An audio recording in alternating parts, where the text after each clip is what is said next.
Talking about gifts, it looks like the US has one for India too. Reports say America will ease visa rules for skilled Indian workers, an announcement that could be made during Prime Minister Modi's visit. What does it mean? Well, basically, it will be easier for Indian workers to live and work in the United States. The visa in focus here rather, is the H-1B visa. The H-1B is a non-immigrant visa. It allows American companies to employ foreign workers in specialty occupations, the kind of jobs that require technical or theoretical expertise. That's where this visa applies. Now, it's a favorite of most tech companies, the likes of Infosys, Tata Consultancy Services, Amazon, Google. All of them use this visa, the H-1B visa, to hire thousands of workers, and most of them come from India. Now, the H-1B visa, you can imagine, is much sought after. Many call it the golden goose. Every year, the American government offers some 65,000 H-1B visas. They go to companies that want skilled foreign workers. Then there is an additional 20,000 visas. Now, those are workers with advanced degrees. An H-1B visa usually lasts for 3 years. It can then be renewed for another 3 years. That is the procedure. Now, Indians are the most active users of the H-1B program. In the year 2022, there were a total of 442,000 H-1B workers, 442,000. Out of these, Indians made up 73% of the bulk. That's more than 322,000 people, 322,000 people. Sounds like a good thing for India, but the H-1B visa has a big catch. And this is about its renewal. How do you get the visa renewed? To do this, you have to go out of the US. You can't get it renewed while you're still in America. You have to go out, usually to your own country. Once the visa is renewed, you have to get the extension stamped on your passport. And this stamping is not done in the United States. It can only be done at a US consulate. So what most people do is this. They travel to their home country, they submit their H-1B visa, and then they wait. And this wait can last for months, even years. Imagine that. You need your visa renewed. You have work in America, but you're stuck for over a year in your home country waiting for the visa. Sometimes your families are in the United States and they're waiting for the visa extension. It can be a cumbersome and complicated process, and honestly, it doesn't have to be.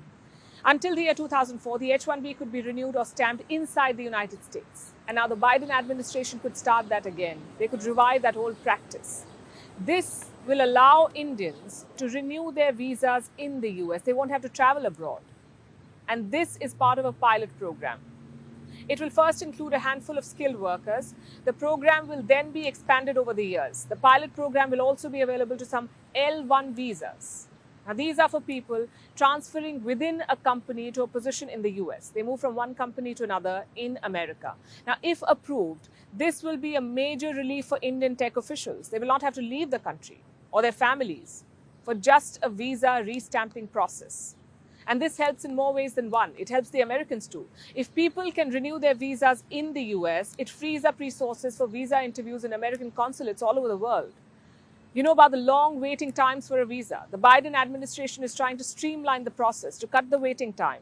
If US consulates are not overwhelmed by visa restamping applications, then they can process visas, other visas, faster. So basically, it's a good deal for everyone. Now, this announcement is supposed to be made during Prime Minister Modi's visit. It looks like America wants more Indians to live and work in the United States. They say actions speak louder than words, but sometimes a gift does the same. Because while diplomacy is about the art of war, it's also about the art of gifting, and India knows this well. The ancient Hindu scripture, the Bhagavad Gita, says that a gift should be given to the right person at the right time and at the right place. Centuries later, this is still a practice in diplomatic gifting. Yesterday, Prime Minister Modi gifted presents to US President Joe Biden and the First Lady. What were they? And what meaning do they hold? We'll tell you. Also, what becomes of such diplomatic gifts, especially the unusual ones? Here's a report.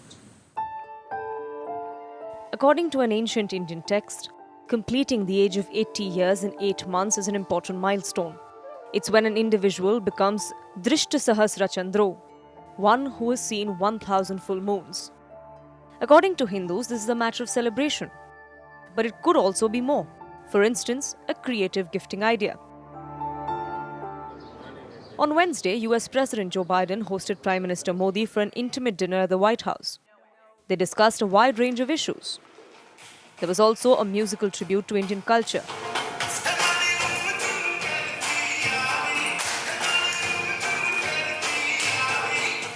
But something else stole the show. We're talking about the gifts that were exchanged between Prime Minister Modi and the Bidens, and each of these presents hold a deep meaning. Prime Minister Modi gifted Joe Biden a Mysore sandal box to signify Drishta Sahas Chandro, the ritual we just told you about. The box contains the idol of Lord Ganesha, the deity invoked by Hindus to celebrate the beginning of auspicious occasions. Along with this, the box includes an oil lamp and 10 other gifts sourced from different states in India. These not only showcase the country's colourful diversity, but also symbolize Dasdanam, meaning 10 donations. But this wasn't the only gift. Biden is known to admire the Irish poet William Butler Yeats, who had deep admiration for India. He was influenced by Indian spirituality, which includes the Upanishads, the religious and philosophical treatises of Hinduism. Yeats co-authored the translation of this book, so Prime Minister Modi gifted Biden its first edition print. He also presented First Lady Dr. Jill Biden with a gift, a 7.5 carat lab-grown diamond, which has the properties of an earth-mined diamond, showcasing eco-friendly cutting-edge technology. But here's the thing about exchanging diplomatic gifts. It's rarely a one-way street. So the Bidens too presented Prime Minister Modi with gifts, including a handmade antique American book galley from the early 20th century, a vintage American camera, an archival facsimile print of George Eastman's patent of the first Kodak camera, a hardcover book on American wildlife photography, and a signed first edition copy of collected poems of Robert Frost. Quite an eclectic collection of gifts, right? But question is, why is diplomatic gifting such a big deal? Because these gifts are so much more than pretty-looking objects. They're meant to welcome, honor, and cultivate diplomatic relations. They emphasize the workmanship of local businesses, the culture of a nation, and its historical craftsmanship, which is why so much thought went into Modi and Biden's gifts. But this tradition is not new by any means. The earliest record is traced to Egypt, where engraved stone vessels were given to Egypt's Hittite neighbors. Since then, this art of gifting has transformed and gotten more creative. In the 1950s, the Chinese government was known for its panda diplomacy, because they began sending their national animal, the pandas, to foreign governments. And if you think that's bizarre, there's more. In 2015, the Russian Foreign Minister Sergei Lavrov gave the US Secretary of State 2 baskets of potatoes and tomatoes. In 2021, the late Queen Elizabeth gave Biden the gift of herself. Literally, she gifted him a photo of herself in a silver frame. World leaders have also received rollerblades, a ping-pong table, crocodile insurance, and even a Komodo dragon as gifts. But as fun and bizarre as the world of diplomatic gift-giving is, what comes next is slightly complicated. Legal frameworks. Different countries have different laws as to what happens to these gifts. They're highly regulated and you keep the gifts when you leave office. And there's trouble if you do. Like former Pakistani Prime Minister Imran Khan is finding out. Sometimes human errors have also been made with gifts. In 2013, the government of Mali gifted France a camel, which the French slaughtered for a feast. Mali wasn't impressed.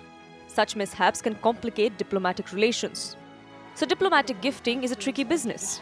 But the Indian Prime Minister seems to have mastered the art with his thoughtful gifts.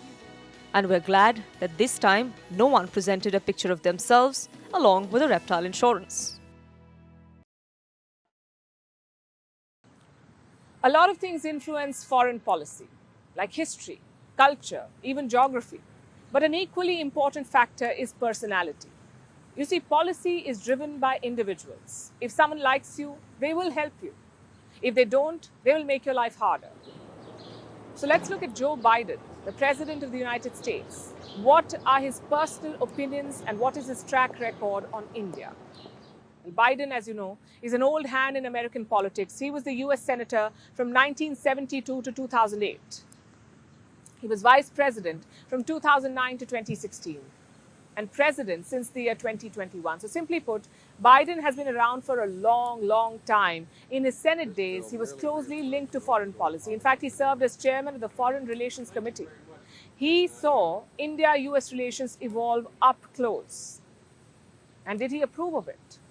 Well, from most accounts, yes, he did. In the year 2001, Joe Biden wrote a letter to then President George Bush. What did he want? Well, he asked Bush to drop all sanctions on India.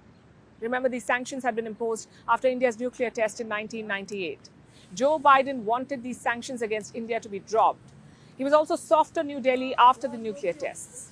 In 1998, most senators wanted harsh sanctions. Well, to be honest, Biden also opposed the nuclear tests, but his solution was not sanctions.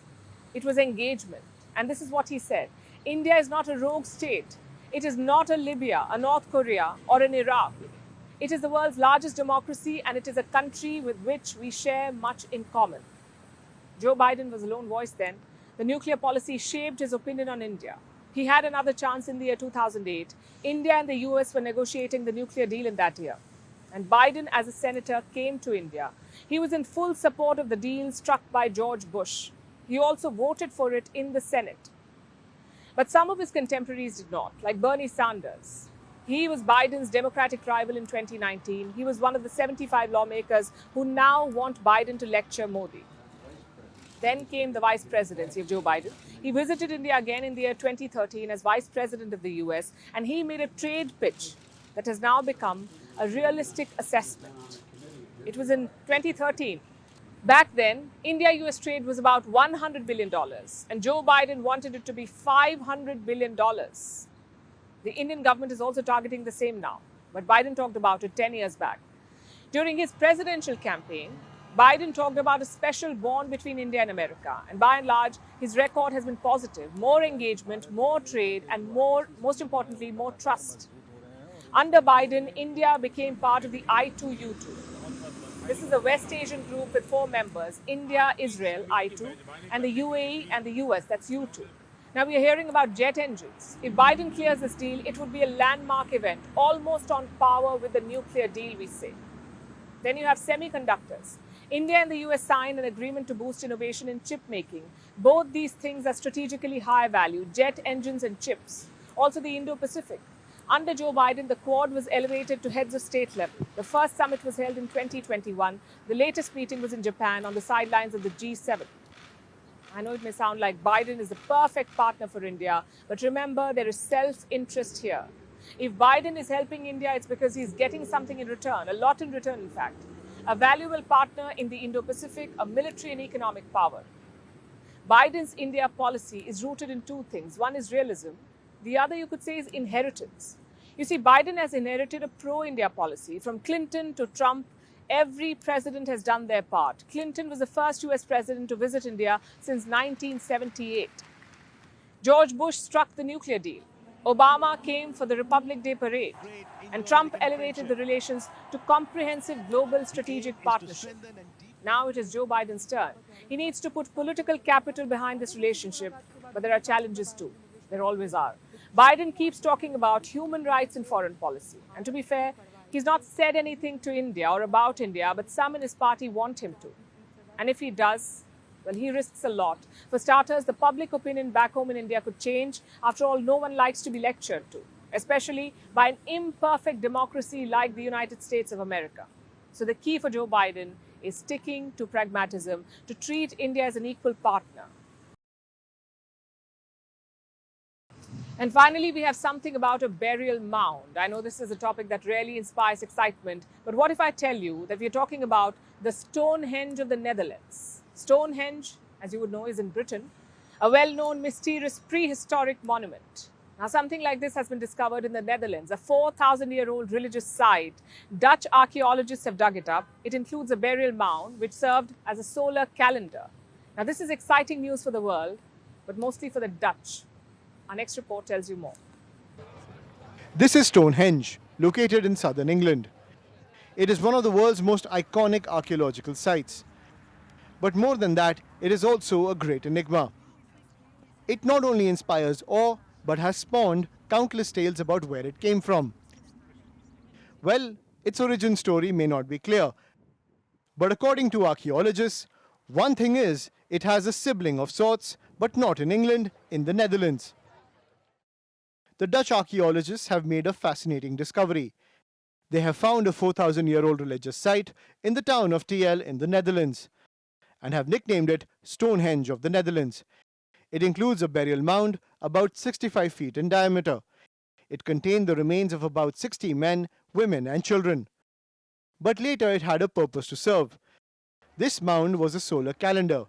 It had several passages, which were lined up to imitate a calendar.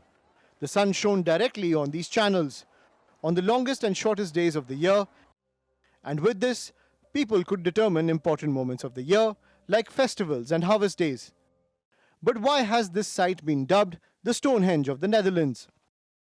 It's because both prehistoric monuments may share a connection, and it has to do with the solar calendar.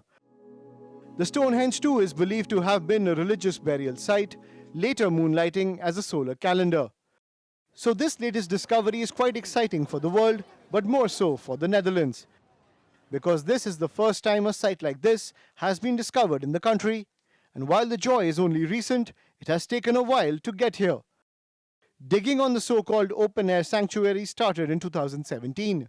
Scientists kept looking for clues, studying differences in clay composition and color.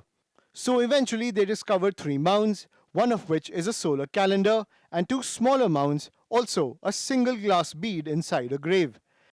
This bead was analyzed too, and apparently it originated in Mesopotamia, that is present-day Iraq.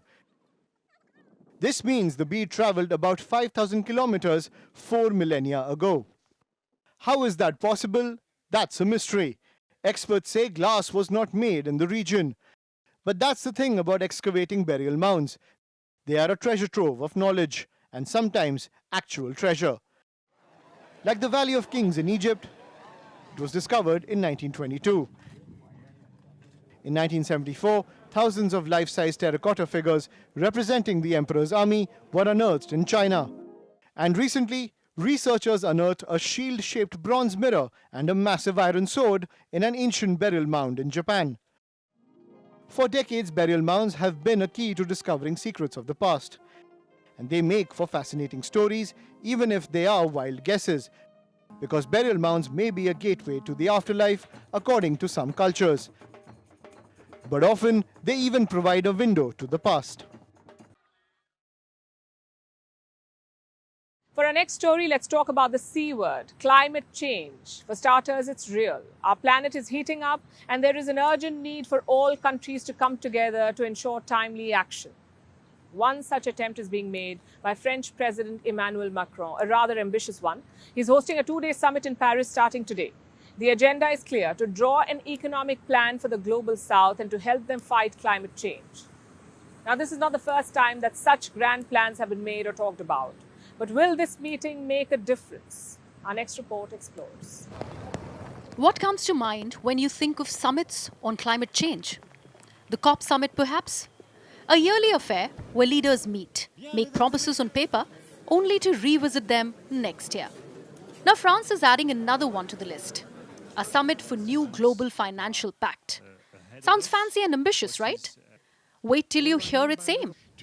To build a new contract between the global north and south to address climate change.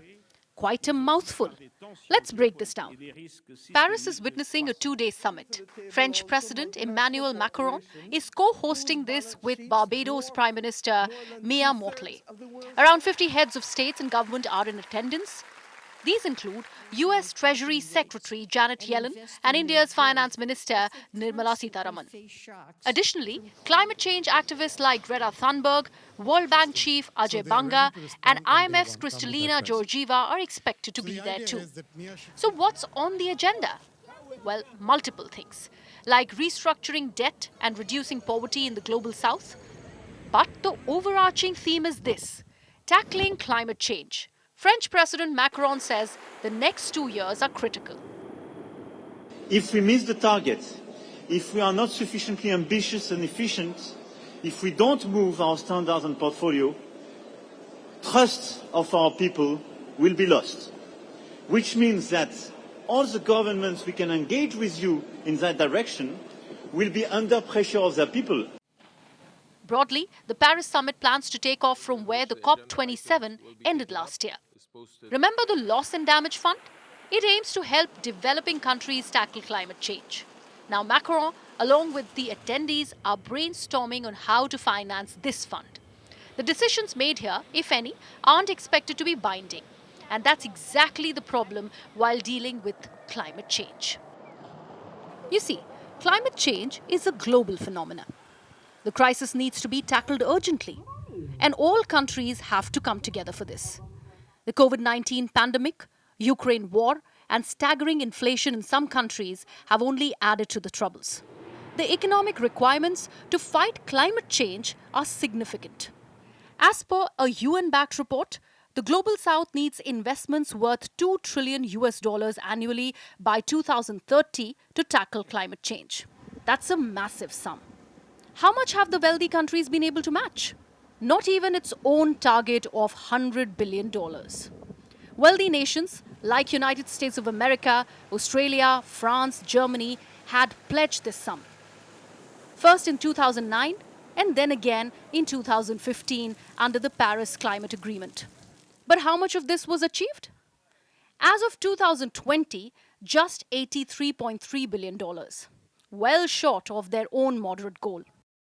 Reportedly, the $100 billion target is also expected to be missed for 2021 and 2022. And this hasn't gone down well with countries like India. Developed countries have been promising to finance. They have never delivered on it. They will keep saying, every conference, they will tell developing countries, please raise your climate ambition. So they will raise climate ambition. West, forget about financial ambition. They will not even deliver on old financial promises. And very frankly, this has been a very, very tough and very frustrating experience. So will the Paris summit be any different? Do not expect any big bang decisions.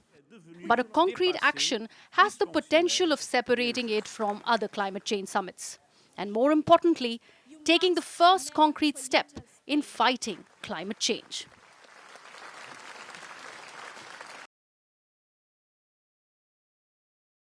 And now to Pakistan and its latest move. This is about Holi, the festival of colours. It's a Hindu festival, but it's celebrated with fervour across the Indian subcontinent. Now, Pakistan has a problem with it. Earlier this month, a video of Pakistani students celebrating Holi went viral. This was the biggest Holi celebration in the history of Pakistan. It provided a break from what Pakistan usually makes news for, economic turmoil, terrorism, religious intolerance. That's what they make headlines for. But the joy was proven to be short-lived because Pakistan's radical authorities have now stepped in. They've banned all Holi celebrations on university campuses in Pakistan. Our next report tells you why.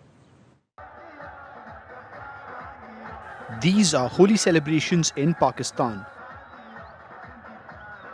Some university students held the biggest Holi event at the Quaid-e-Azam University in Islamabad this month. Now remember, Holi was in March. So why the celebrations now?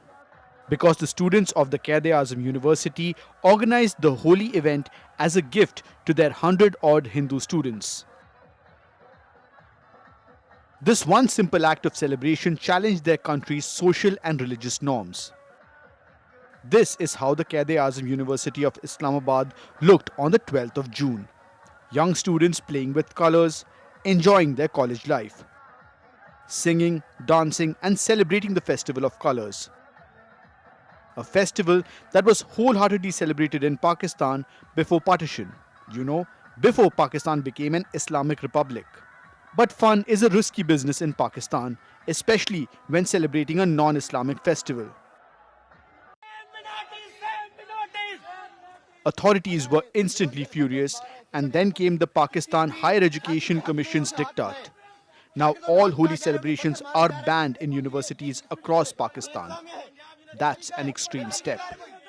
But why exactly is Pakistan so outraged over Holi? Here's what its Higher Education Commission had to say. Such activities portray a complete disconnect from the country's socio-cultural values and are an erosion of the country's Islamic identity. This widely reported, publicized event from the platform of a university has caused concern and has disadvantageously affected the country's image, eroding Pakistan's Islamic identity, damaging the country's image. That's what a bunch of young students playing with colors are being accused of. The fact is, for Pakistan, Its Muslim students enjoying a Hindu festival like Holi is an affront to its ideology. It shows how intolerant Pakistan has become. But this is how it operates. Call it a de facto state if you may. Hatred for non-Islamic culture is so deeply ingrained in the Pakistani psyche that anybody challenging it is deeply disconcerting. Just this year in March, at least 15 Hindu students were mobbed by radical Islamists in Pakistan. Their crime? They dared to celebrate Holi at the Punjab University campus. But none of this is really surprising. After all, we are talking about a country where Hindus, Sikhs and Christians are regularly targeted.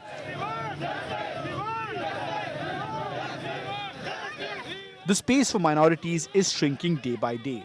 If an innocuous festival threatens the very idea and ideology of an entire nation, then maybe it's time for Pakistan to look within its fragile state. And finally, it's time for Vantage Shots, images that tell the story. Starting with France, an explosion ripped through the streets of Paris. At least 37 people have been injured. Some are in critical condition. Local authorities say that it was a gas explosion. Meanwhile, clashes broke out between Druze Arabs and Israeli riot police in the Golan Heights. And SpaceX launched another batch of its Starlink satellites. We'll show you the launch. Finally, what makes the 22nd of June significant? Taking you back in history, on this day in 1941, Germany began the invasion of the Soviet Union. This happened just 2 days after the two sides signed a non-aggression treaty. The cooperation benefited both sides for some time, but the peace did not last. And so, Operation Barbarossa was launched. We're leaving you with this. Thanks for watching. We'll see you tomorrow. And the Nazis and communists, and the world was plunged into war. The Nazi rule of force has begun. Machines are matched against machines.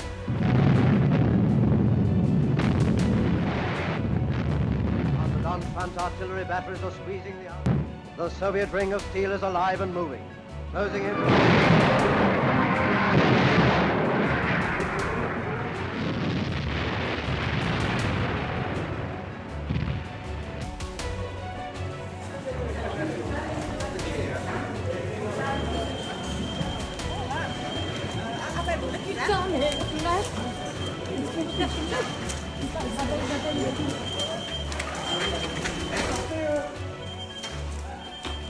Il n'y a pas de captivité défense, il y a... Ouais, je sais pas.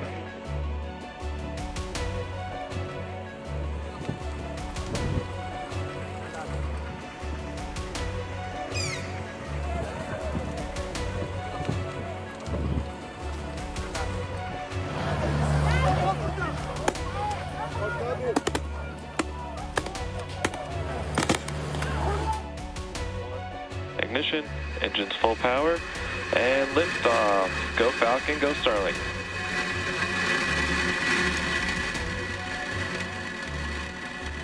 Vehicle is pitching downrange.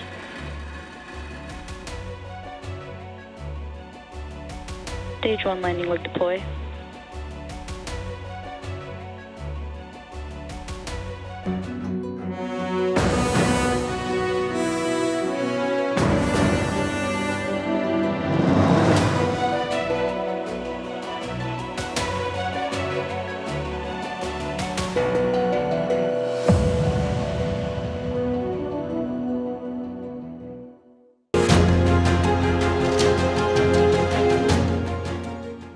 White House South Lawn, members of the Indian community have gathered here in large numbers. The vibe and symbolism are hard to miss, but this visit promises to deliver more than optics. This has been called Prime Minister Modi's most substantial visit. What did it achieve? What does it mean for the India-US relationship and the changing world order? Catch all the updates and analysis with me, Palki Sharma, only on Firstpost.